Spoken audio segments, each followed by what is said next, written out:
요즘은 일반적으로 접하기 힘들었던 상황이나 아니면 어떠한 일들을 TV를 통해 아니면 인터넷을 통해 좀 더 쉽게 접할 수 있습니다. 특히 드라마를 통해서 우리의 일상이 아니기 때문에 접하기 힘들었던 일들을 좀 더 쉽게 그리고 좀 더 친근감 있게 받아들이는 일들도 많습니다. 의사의 이야기가 그렇은 것 같습니다. 저희들이 특히 의사가 아니더라도 이제 드라마를 통해서 의사의 삶을 알고 알 수 있고 병원에서 일어나는 일들을 좀 더 쉽게 받아들일 수 있습니다. 조폭의 이야기도 그렇습니다. 그렇죠? 제가 참 선하게 보여지만 제가 가끔씩은 조폭 같다는 소리를 가끔 듣기도 해요. 그렇지만 그렇지만 참 선하게 생겼잖아요. 아닌가요? 네. 조폭의 이야기도 그런 것 같아요. 조폭의 이야기도 저희들이 조폭이 아니잖아요. 맞나요? 네, 조폭이 아니잖아요. 조폭이 아님에도 불구하고 영화를 통해서 또 드라마를 통해서 그들의 세계, 그들만의 세계를 저희들이 또 알 수 있습니다.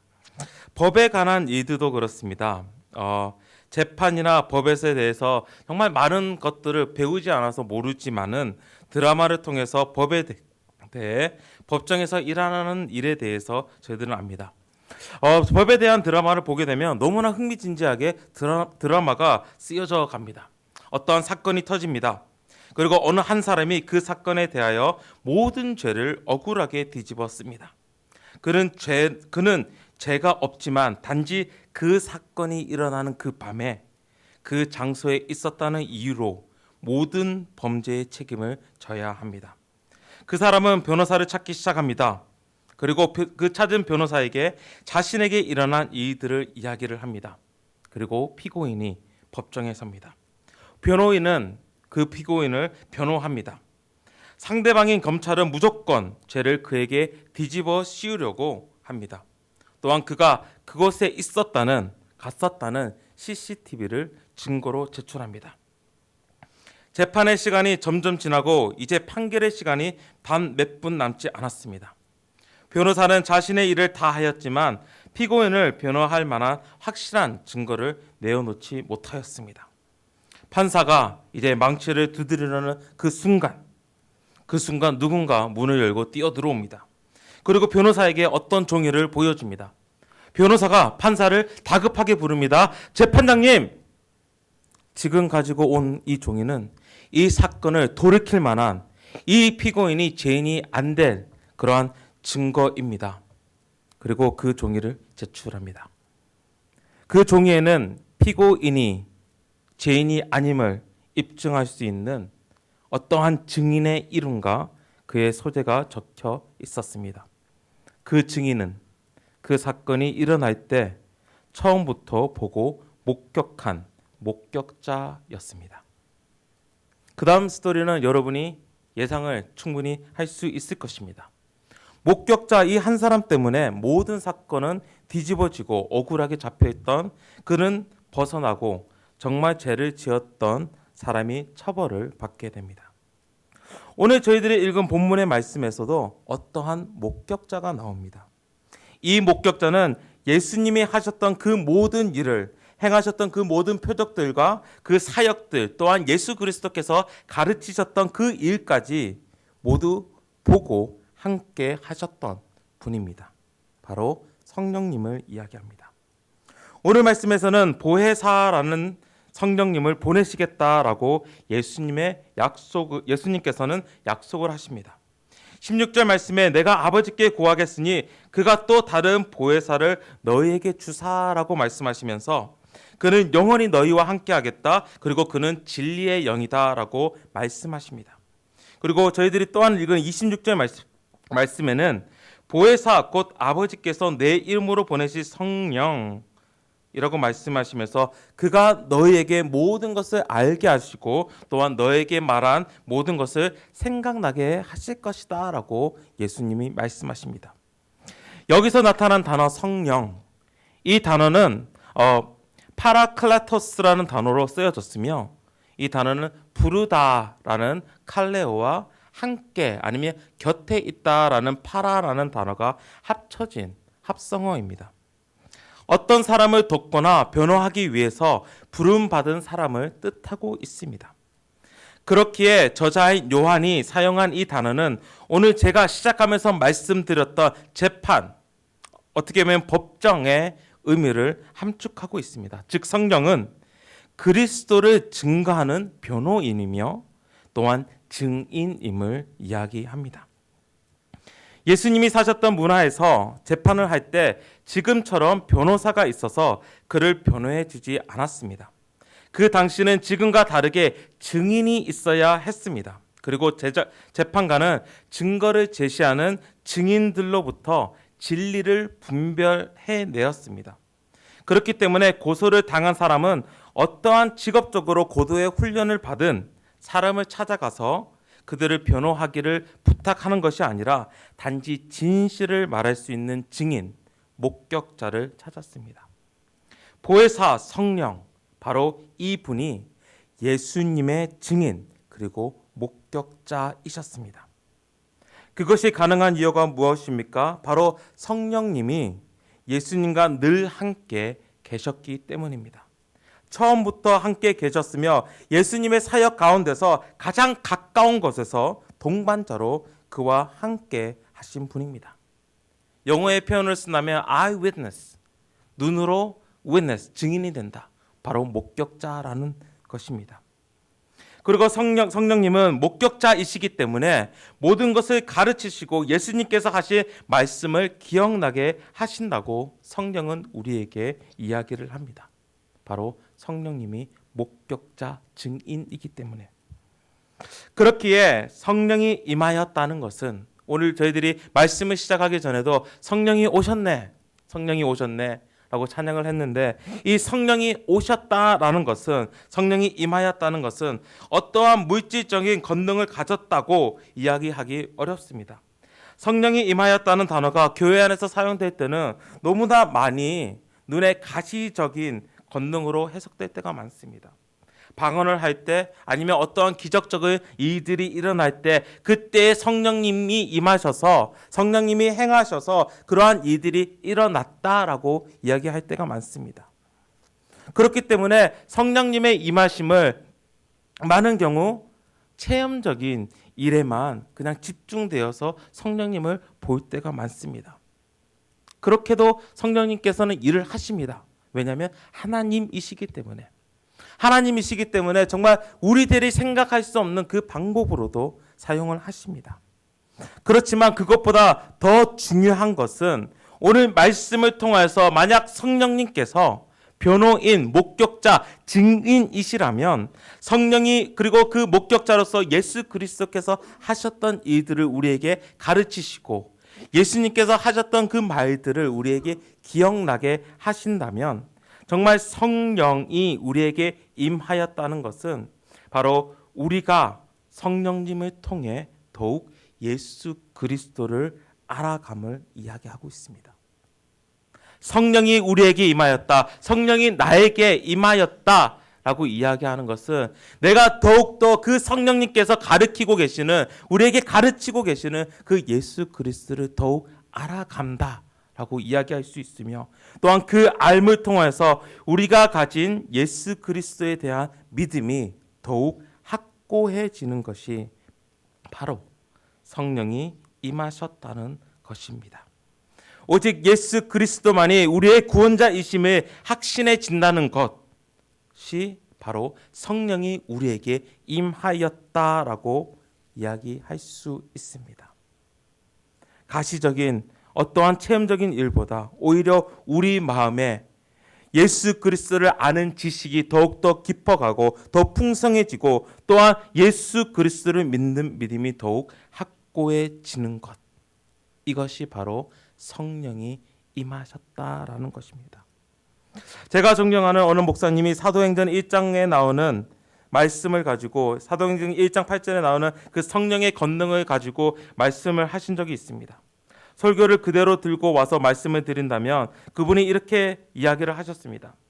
예수님께서 약속하신 대로 제자들에게 성령이 임할 때 그들이 능력이 생겼음을, 권능이 임하였음을 아는 것은 그들이 병을 고칠 수 있었기 때문도 아니고 그들이 기적을 행할 수 있었기 때문도 아니고 갑자기 그들이 유식해져서 누구하고 이야기를 하든지 다른 사람들을 거듭나게 만들 수 있을 것만 같은 그만큼이나 탁월한 지적인 지식을 소유하게 된 것이 아닙니다. 그들에게 임한 성령으로 인한 그 권능은 결론적으로 말하자면 예수 그리스도의 복음에 대한 확신 때문에 생긴 담대함입니다. 예수 그리스도에 대한 확신과 그 복음에 대한 담대함이 바로 성령의 권능이라 말입니다. 이 말씀에 저도 참 동의가 되었습니다. 성령이 우리에게 임하였는지 우리가 우리 마음속에 그리고 우리 삶 가운데서 성령님께서 우리와 동행하시는지 어떻게 압니까?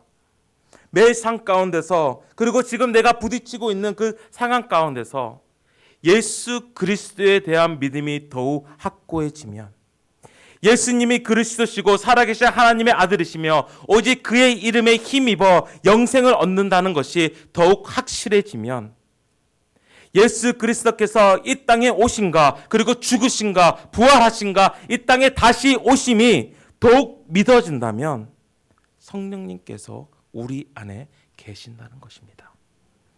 그리고 그 성령이 임하심을 매일 삶 가운데서 만약에 그것이 나타난다면 그 삶은 바로 사랑의 삶으로 표현이 됩니다.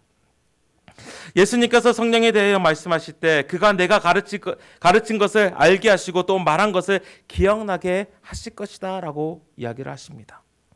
예수님께서 가르치시고 말씀하신 것이 무엇입니까?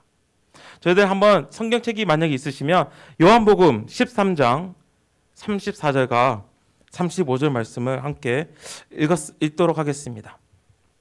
34절과 35절의 말씀입니다. 새 계명을 너에게 주노니 서로 사랑하라. 내가 너희를 사랑한 것 같이 너희도 서로 사랑하라. 너희가 서로 사랑하면 이로써 모든 사람이 너희가 내 제자인 줄 알리라. 예수님께서 가르치신 것 그리고 제자들에게 새 계명을 주신 것이 있는데 그것이 무엇이죠? 사랑입니다. 사랑. 그리고 예수님께서는 우리에게 왜 사랑을 해야 되는지 분명하게 가르치십니다. 왜냐하면 내가 너희를 사랑한 것 같이 이미 예수 그리스도께서 우리를 사랑하셨기 때문입니다. 또한 그 증거가 있습니다. 성경책이 있으면 14장 20절 말씀 함께 읽겠습니다. 14장 20절 말씀입니다. 시작. 그날에는 내가 아버지 안에 너희가 내 안에 내가 너희 안에 있는 것을 너희가 알리라.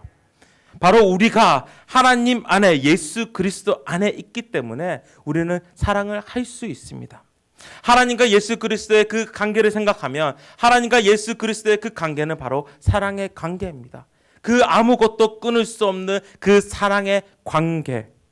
그렇지만 우리가 죄인으로서 어떻게 그 관계 안에 들어갈 수 있습니까? 사랑 때문에. 사랑 때문에. 우리가 아직 죄인 되었을 때에 예수 그리스도께서 우리를 위해 죽으심으로 우리에 대한 하나님의 사랑을 어떻게 하셨다고요? 확증하셨느니라.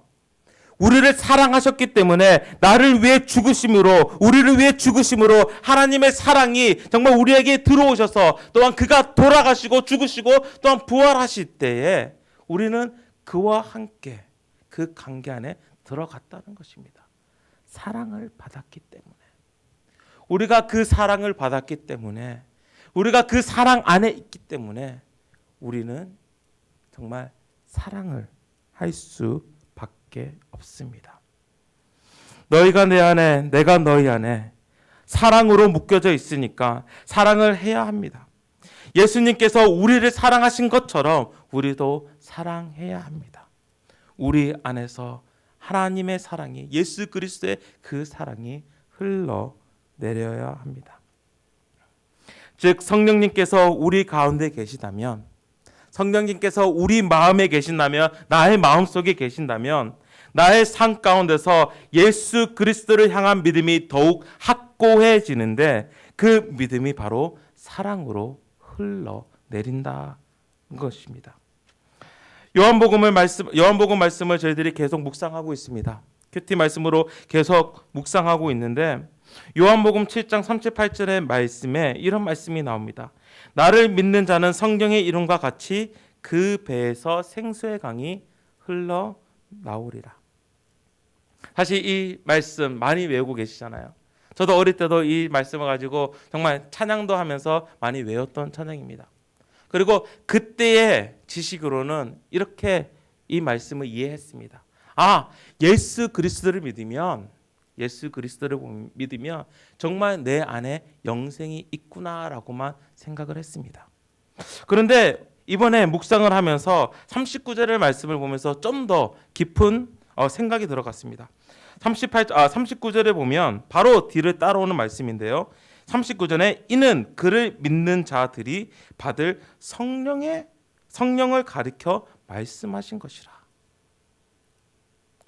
이는 그를 믿는 자들이 받을 성령을 가리켜 말씀하신 것이다. 나를 믿는 자는 성경의 이름과 같이 그 배에서 생수의 강이 흘러나오는데 이것이 무엇을 이야기한다고요? 성령에 대해서 이야기한다는 거예요. 성령에 대해서. 성령이 우리 안에 예수를 믿는 자는 성경의 이름 말씀과 같이 그 배에서 그 마음에서 생수의 강이 흘러나옵니다. 그리고 이것은 예수를 믿는 자들이 받을 성령을 가리켜 한 말씀이다라고 성령은 우리에게 이야기합니다. 그렇기 때문에 성령이 우리에게 있다면 성령이 우리에게 있다는 것은 어떤 특별한 능력이 아니라 예수를 그리스도로 그리고 하나님의 아들을 믿는 것을 이야기하는데 그렇다면 성령을 가진 자는 그 마음에서 그 생수의 강이 바로 예수 그리스도의 사랑이 흘러내린다는 것입니다. 흘러내린다. 예수 그리스도의 사랑이.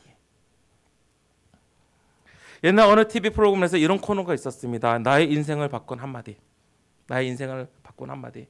어떤 한마디 때문에 그 인생을 바꿨던 그런 에피소드를 이야기하는 프로그램이었습니다. 2010년 제 마음에 담았던 한마디가 있습니다. 바로 흘러보내자라는 말이었습니다. 2016년 초에 정가신 목사님께서 하신 이 한마디가 계속 제 마음속을 울렸습니다. 머물고 있었습니다. 흘려보내야 한다. 흘려보내야 된다. 흘려보내야 된다. 그래서 제가 가진 어떠한 것을 기회가 있으면 흘려보내려고 노력을 했습니다. 그리고 그것이 당연한 것이다 라고 생각했기 때문에 기분 나쁘거나 아니면 아깝다는 생각은 한 번도 한 적이 없었습니다. 오히려 당연한 것이다 라고 생각을 했어요. 그런데 2017년을 시작하면서 어떤 분의 설교를 들었는데 그 설교를 듣는 순간 제가 이렇게 흘려보내는 그것이 참 부끄러웠습니다. 그분의 설교에서 한 부분에 그분은 우리라는 단어를 언급하셨어요. 그리고 우리가 이 단어를 쓰는 우리라는 이 단어가 우리 삶에 끼친 영향에 대해서 말씀하셨습니다. 그분이 말씀하시는 우리가 생각하는 우리라는 단어는 너무나 제한되어 있다는 것이었습니다. 우리라는 단어가 거의 나의 중심으로 한 우리라는 것입니다.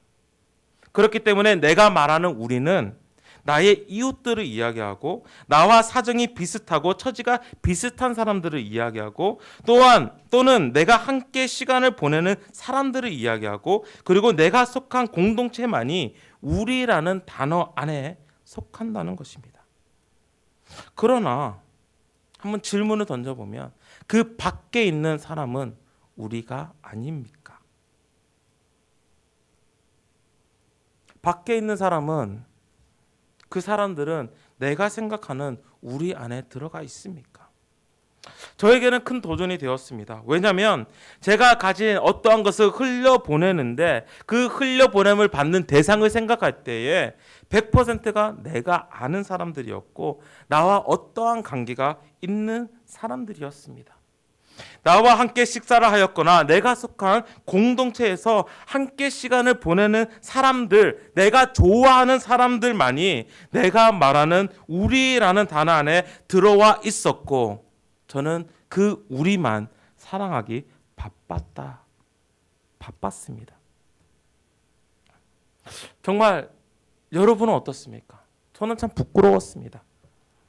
지금 고통을 당하며 힘든 시간을 보내고 있는 사람이 우리 안에 속하여져 있습니까? 좀 더 구체적인 이야기를 한다면 하루 한 끼의 식사도 겨우 먹으며 하루를 나고 있는 사람들이 우리 안에 들어와 있습니까? 신체에 어떠한 부족한 부분이 있어서 사회의 차가운 시선을 받고 있는 사람이 우리 안에 들어와 있습니까?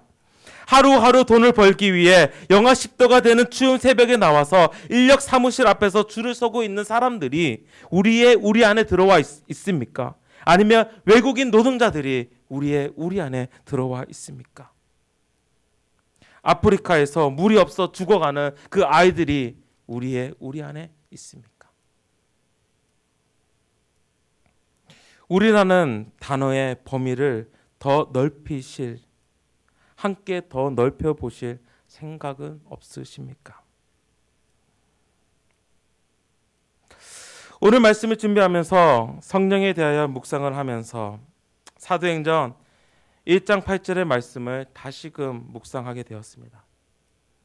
오직 성령이 너에게 임하시면 너희가 권능을 받고 예루살렘과 온 유대와 사마리아와 땅 끝까지 이르러 내 증인이 되리라. 내 증인이 되리라. 오직 성령이 임하시면 너희가 권능을 받는다고 그랬는데, 그렇다면 그 권능 때문에, 그 성령 때문에 예수 그리스도를 믿는 믿음이 더욱 확고해지고 담대해지면 온 유대와 사마리아와 땅 끝까지 이르러 내 증인이 된다 그랬는데, 정말 우리가 사랑해야 할 그 대상들이, 우리라는 그 대상들이 단지 이 예루살렘에만 있지 아니하고 유대와 사마리아와 땅 끝까지 있는데, 나의 이웃이 그냥 내가 속한 공동체에만 있지 아니했는가라는 질문을 제 자신에게 던졌습니다. 내가 흘러 보내야 할 그 사랑의 대상이 나의 이웃인 우리가 점점점 그 범위가 늘어나는데, 성령이 임하셨을 때 우리의 삶은 어떻습니까? 예수 그리스도의 사랑 나 혼자 담을 수 있습니까? 예수 그리스도의 정말 무한, 정말 사람이 제한할 수 없는 그 사랑을 나 혼자 내 안에 담을 수 있습니까? 여기서 보면 제가 덩치가 제일 큰 것 같아요. 그렇죠? 아닌가요? 제가 100kg가 넘는데, 사실대로 저는 예수 그리스도의 사랑 저 혼자서는 담아내지 못할 것 같습니다. 그 사랑이 제 자신보다 더욱 크기 때문에 이 사랑은 넘쳐 흘러날 수밖에 없을 것 같습니다. 여러분의 삶도 마찬가지일 것 같아요. 예수 그리스도의 사랑을 그냥 나 혼자 삼아 가지고 내 안에 간직할 수 있습니까? 아닙니다. 그 사랑은 너무나도 크고 무한적이고 제한적이지 않고 너무나도 크기 때문에 흘러나올 수밖에 없습니다. 우리는 그 예수 그리스도의 사랑을 받았습니다. 그렇다면 우리 이웃은 그 예수 그리스도의 사랑을 받고 있습니까? 올해 저희 교회의 표어는 우리를 통해 세상이 주님을 봅니다입니다. 그리고 부제는 세상을 향한 공적 책임, 지역사회 다음 세대입니다. 우리를 통해, 나를 통해 세상이 주님을 본다는 것입니다. 우리가 가만히 있어서 세상이 주님을 보겠습니까? 예수 그리스도의 사랑을 흘러내야 합니다. 예수 그리스도의 사랑이 흘러낼 때에 정말 성령이 우리에게 임하셔서 우리가 가지고 있는 그 예수 그리스도의 그 믿음이 더욱더 확고해지고, 정말 그 믿음이 확고해짐으로써 우리가 이제 그 믿음을 사랑으로 표출할 때에, 그때의 세상이 주님을 본다는 것입니다. 그리고 이것은 공적 책임입니다. 책임, 당연히 해야 된다는 것입니다. 여러분은 정말 우리 함께 이 사랑을 흘러냈으면 좋겠습니다. 왜냐하면 이미 우리는 그 사랑을 받았기 때문에. 정말 세상이 우리를 통하여서, 교회를 통하여서 주님을 보았으면 좋겠습니다. 예수 그리스도의 사랑이 우리를 통해서, 교회를 통해서 흘려내려서 세상이 주님을 보기를, 여러분의 삶 가운데서 바로 성령의 충만하심을 따라서 또한 그 사랑으로 흘러내실 때에 그것을 통해 영광 받으실 하나님을 기대하며 여러분을 축원하기 원합니다. 함께 기도하시겠습니다.